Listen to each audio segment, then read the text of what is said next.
5월의 독서노트 함께 볼게요. 5월에는 18권이나 책을 읽었는데 제 개인으로서도 최대 기록이고 아마 북카페를 열심히 다녀서 이렇게 많이 읽을 수 있었던 것 같아요. 5월에 처음으로 읽은 책은 황정은 작가님의 에세이 일기입니다.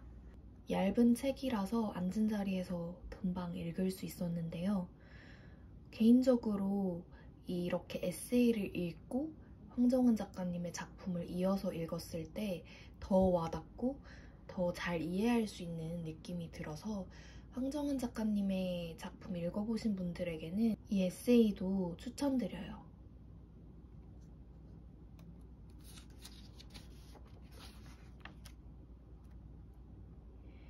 다음으로는 미셸 자우너의 H마트에서 울다를 읽었습니다. 이건 문학동네에서 진행하는 독파 챌린지를 이용해서 같이 읽었는데요. 사실 이 책이 엄청 호평이 많았는데도 너무 슬플까봐 조금 망설였어요, 읽는데. 하지만 이 책을 다 읽고 나니까 오직 슬프기만 한 책은 절대 아니더라고요. 한국과 미국 혼혈인 작가의 한국 음식 묘사 같은 것이 정말 생생하면서도 재밌었고 가족들과 함께 보냈던 즐거운 기억들도 굉장히 잘 묘사되어 있어서 복합적인 감정을 느낄 수 있었던 책이고 이 에세이도 정말 추천을 드려요.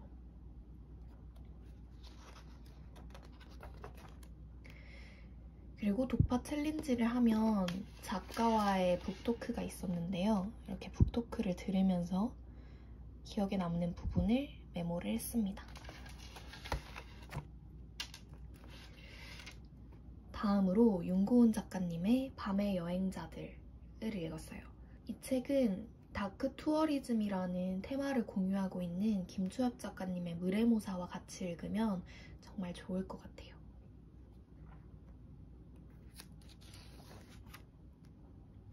아주 흥미진진하게 읽었습니다. 다음으로는 김추엽 작가님의 짧은 소설 모음집인 행성어 서점을 드디어 읽었습니다. 이제 김추엽 작가님의 소설 중에는 지구 끝의 온실 빼고는 다 읽었는데요. 지구 끝의 온실도 빠른 시일 내에 읽으려고 합니다. 행성어 서점에 수록되어 있는 소설 중에서는 선인장 끌어안기가 정말 인상 깊었어요. 한 부분을 읽어드릴게요. 죽음을 앞두고 그 애는 말했어. 파이라, 내가 당신을 한 번만 안아봐도 될까요? 딱 한 번만요. 나는 팔을 벌려 그 애를 안았어. 끝까지 안고 있었지. 비명을 참고 눈물을 참으며 피부 표면을 칼로 베어내는 것 같은 통증을 느끼며 고통을 주지 않는 것이 사랑일까? 아니면 고통을 견디는 것이 사랑일까 생각하면서 의사가 결국 참지 못하고 소리를 지르는 나를 그 애에게서 떼어냈을 때 나의 얼굴은 괴로움으로 마비되어 있었고 시트는 눈물 범벅이 되어 있었어. 그리고 그 애는 이미 10분 전 숨을 거둔 상태였지. 그때 나는 불행히도 나에게 고통이 곧 사랑이라는 것을 알았어. 파이라는 적막한 그의 집을 돌아보며 말한다. 그래도 그 사랑을 감수하고 싶은 사람이 있었지.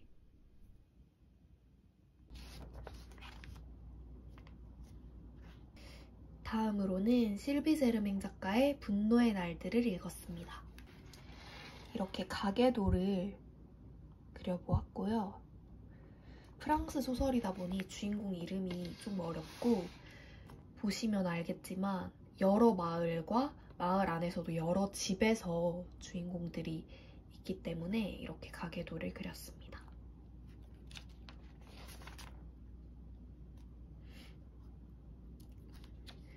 다음으로는 박솔매 작가님의 미래 산책 연습을 읽었습니다.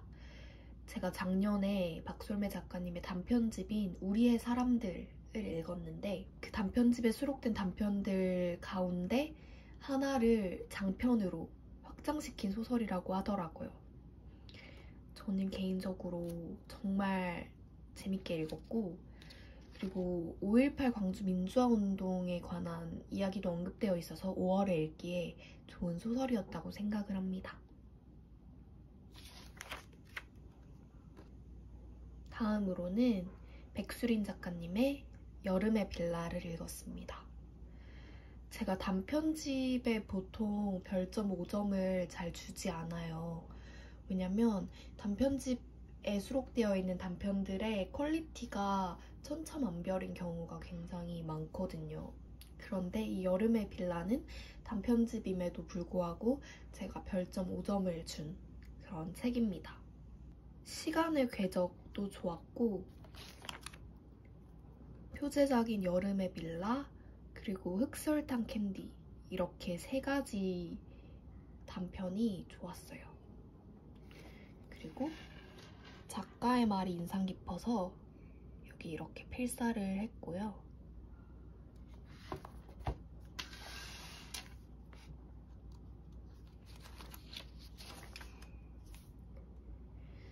다음으로 노지양, 홍한별 작가님의 우리는 아름답게 어긋나지를 읽었습니다. 이 두 분은 번역가이신데요. 제가 번역에 관심이 많아요. 그래서 이 번역가 분들이 서로 주고받는 편지 형식으로 쓰신 에세이를 정말 재밌게 읽었습니다. 번역에 관해서 굉장히 다양한 측면에서 바라보는 그런 주제들을 다루고 있어서 제가 잘 몰랐었던 부분까지 알게 된 것 같아서 정말 좋았고, 여기에 언급된 책들을 많이 읽고 싶어졌어요.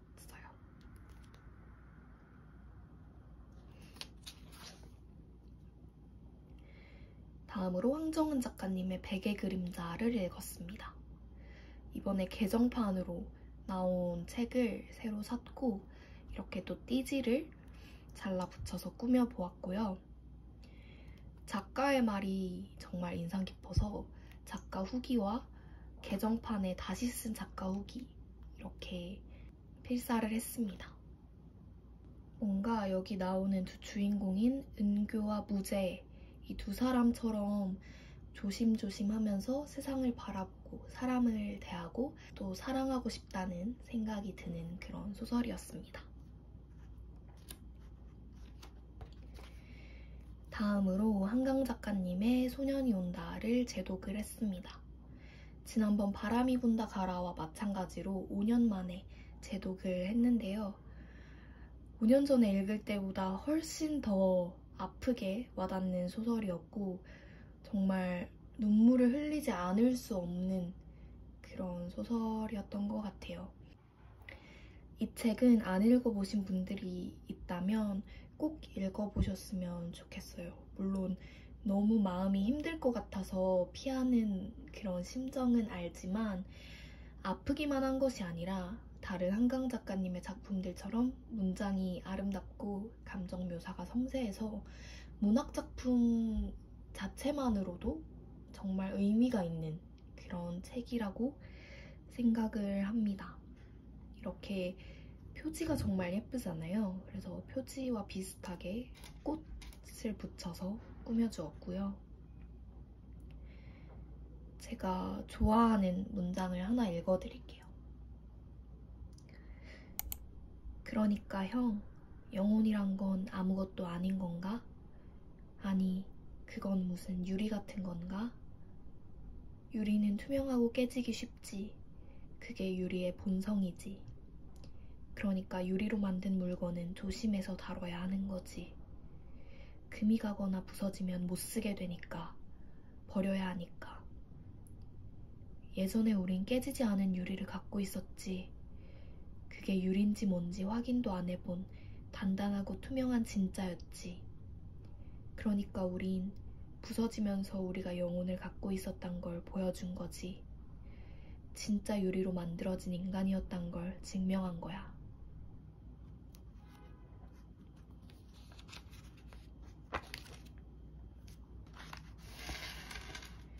다음으로는 에거서 크리스티 작가의 그리고 아무도 없었다를 오디오북으로 들었습니다. 지난번에 오디오북 도전을 실패했다고 말씀을 드렸는데 이번에는 대성공이었어요. 저는 네이버 오디오 클립에서 대여를 해서 들었고요. 정말 흥미진진했습니다.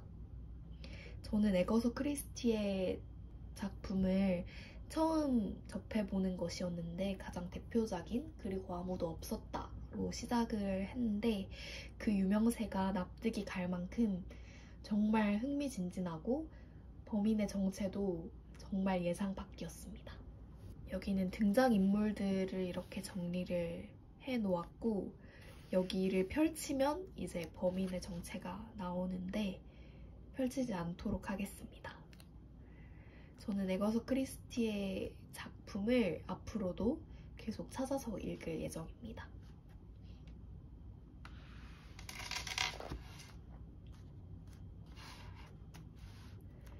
다음으로는 모니카 마론의 슬픈 짐승을 읽었습니다. 이 책을 읽게 된 계기는 첫 문장이 상당히 인상 깊었기 때문인데요.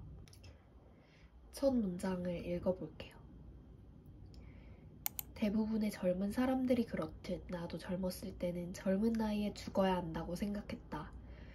내 안에 너무나 많은 젊음, 너무나 많은 시작이 있었으므로 끝이란 것은 좀처럼 가늠이 안 되는 것이었고 또 아름답게만 생각되었다. 서서히 몰락해가는 것은 나에게 어울리지 않았다. 그것은 정확히 알고 있었다. 이 책은 독일 통일 직후를 배경으로 사랑에 자신의 전부를 건 한 여자의 독백을 따라가는 소설인데요. 독일 통일이라는 역사적이고 거시적인 사건과 사랑이라는 어떤 개인적이고 미시적인 사건을 잘 결합했다는 점에서 존 버거의 A가 X에게라는 소설도 떠올랐고 정말 인상 깊게 읽었습니다.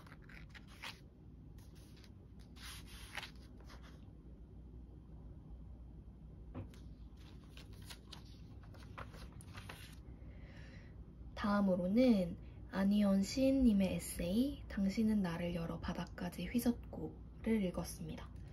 표지가 예뻐서 보여드릴게요. 이런 책인데 이 책은 피나바우시라는 독일의 무용수에 대한 에세이입니다. 이 활자에 담긴 시라는 시리즈 자체가 시인들이 어떤 다른 분야의 예술가 한 명을 정해서 그 사람과 관련해서 자신의 시론을 펼치는 그런 에세이 시리즈인데요. 제가 정말 좋아하는 시리즈예요. 근데 피나바우시라는 이름이 최근 몇 년간 제 인생에 자주 등장을 하더라고요. 수업 시간에도 듣게 되고 어떤 다른 책을 읽어도 피나바우시가 나오고 이래서 뭔가 피나바우시에 대한 에세이를 읽어봐야겠다. 근데 또 제가 좋아하는 안희연 시인님이 쓰신 에세이가 있어서 바로 읽어보았습니다. 정말 좋았고 시와 춤의 연관성에 대해서 한 번도 생각을 해본 적이 없었는데 이 책을 읽고 나면 굉장히 납득이 되는 그런 부분이 많았고 시에 관한 한 구절을 읽어드릴게요. 하지만 이성의 논리가 아닌 감정의 논리에 의해 언어를 선택하고 배치할 수 있다는 점은 내가 시를 좋아하는 이유 중 하나다. 물론 개인 상징으로 가득한 난해한 독백이나 감정 과잉으로 흐를 위험은 늘 경계해야겠지만 시는 기본적으로 이해의 영역을 쉽게 벗어날 때가 많다. 설명하지 않아도 되는 것, 이유를 알 수 없는데 좋은 것, 슬프면서도 아름다운 것. 꼭 시가 아니더라도 누구에게나 삶에서 그런 무언가가 하나쯤은 있어야 한다는 생각이다. 아득한 것, 영원히 유예되는 것, 해결되지 않아도 괜찮은 것. 아이러니하게 들리겠지만 그것들은 우리의 삶을 견인해가는 비밀이 될 수 있다. 다음으로는 임선우 작가님의 유령의 마음으로를 읽었습니다. 이렇게 표지에 있는 귀여운 유령들을 따라 그려보았고요. 이번 달은 한국 소설을 좀 많이 읽은 달인데 이 유령의 마음으로도 정말 재밌게 읽었습니다. 특히 표제작인 유령의 마음으로와 두 번째로 수록된 빛이 나지 않아요는 앞으로 오래오래 종종 떠오를 것 같아요. 빛이 나지 않아요는 어느 날 촉수가 닿는 모든 생명체를 해파리로 만드는 좀비 해파리가 탄생한 그런 시대를 배경으로 하고 있는데, 그렇기 때문에 어디까지가 사람인가? 라는 굉장히 오래된 질문. 예를 들어 이 소설 안에도 나오는 겉모습은 해파리로 변했는데 오류로 인해 의식은 여전히 사람일 때 그걸 사람이라고 할 수 있는가? 그렇다면 사람을 정의하는 건 무엇인가? 이런 질문을 하면서 읽었던 소설입니다.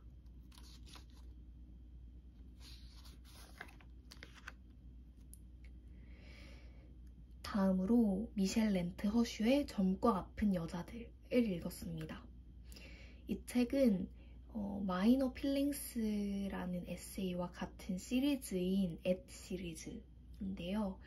이것도 마이너 필링스와 마찬가지로 정말 좋게 읽었고, 작년에 읽었던 하민아 작가님의 미쳐있고 괴상하며 오만하고 똑똑한 여자들이라는 책의 신체 건강 버전이라고 느껴지기도 했어요.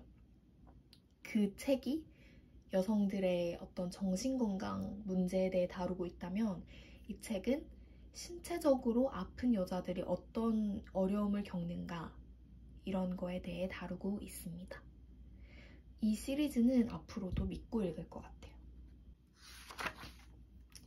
다음으로 오스카 와일드의 도리언 그레이의 초상을 읽었습니다. 이 책은 정말 유명한 고전이죠. 그 유명세에 걸맞게 아주 흥미진진하게 읽은 소설이었고, 문장도 정말 아름다운 것이 많았습니다. 하지만 1890년에 나온 소설이다 보니 여성 캐릭터를 다루는 지점에서 상당히 거슬리는 부분이 많았어요. 하지만 이런 책들을 읽을 때마다, 이런 고전들을 읽을 때마다 항상 하는 생각은, 이걸 내가 소극적으로 받아들이기만 하는 것이 아니라 이런 식으로 비판하고 적극적으로 수정하면서 읽어나가고, 그래서 이 고전에서 나에게 필요한 부분만 취하고, 그리고 그렇지 않은 부분은 다시 쓰기, 새롭게 받아들이기를 하는 것이 현대의 독자로서 바람직한 일이 아닐까 하고 혼자 생각을 하고 있어요.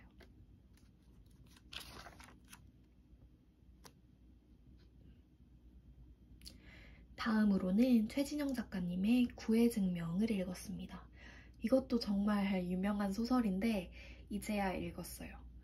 여운이 길게 남는 소설이고, 아까 빛이 나지 않아요 라는 소설이 인간이 무엇인가 라는 질문을 하게 하는 소설이었다면, 구애 증명은 사랑은 무엇인가 라는 질문을 하게 하는 그런 소설인 것 같아요.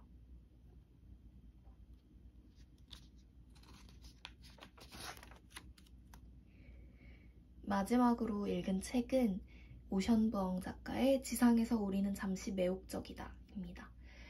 이 책은 외국 북튜브 채널에서 많이 봤고 정말 호평을 많이 하시더라고요. 그래서 궁금했는데 번역본으로 읽었습니다. 오션부엉 작가가 시인이라 그런지 문장들이 정말 시적이에요. 그래서 아름답지만 이해하기 어려운 측면도 분명히 있었고, 그래서 개인적으로는 앤카슨의 빨강의 자서전을 읽을 때가 많이 생각이 났습니다. 그 책도 정말 아름답고 정말 어렵다, 이게 저의 감상이었는데, 이 지상에서 우리는 잠시 매혹적이다도 마찬가지 감상을 갖게 되었어요. 이 책에는 전쟁으로 인한 트라우마, 퀴어로서의 정체성, 그리고 엄마와의 관계, 이런 식으로 다양한 레이어들이 겹겹이 쌓여 있어서 읽는 내내 그 많은 결들을 따라가며 읽어야 하기 때문에 경험이 충만하기도 하지만, 아까 말했듯이 쉽게 술술 읽히는 책은 아니에요. 그래서 저는 나중에 원문으로 다시 한번 읽어보면 이 아름다운 문장들을 더 잘 느낄 수 있지 않을까, 그리고 이미 일어난 사건들을 다 알고 있기 때문에 좀 더 문장을 음미하는 데 집중할 수 있지 않을까, 하는 생각을 하고 있습니다. 한 문단을 읽어드릴게요. 그래요, 전쟁이 있었죠. 그래요, 우리는 그 진원지에서 왔고요. 그 전쟁에서 한 여인이 스스로에게 새로운 이름을 선물했어요. 란. 여인은 그 이름을 지으며 스스로가 아름답다는 것을 주장했고, 그 다음 그 아름다움을 지킬 만한 가치가 있는 무언가로 만들었어요. 그로부터 딸 하나가 태어났고, 그 딸에게서 아들 하나가 태어났어요. 지금껏 저는 저 스스로에게 우리가 전쟁으로부터 태어났다고 얘기했어요. 하지만 제가 틀렸었어요, 엄마. 우리는 아름다움으로부터 태어났어요. 누구도 우리를 폭력의 열매로 오인하도록 내버려 두지 마세요. 그 폭력, 그 열매를 관통했던 폭력은 열매를 망치는 데 실패했어요.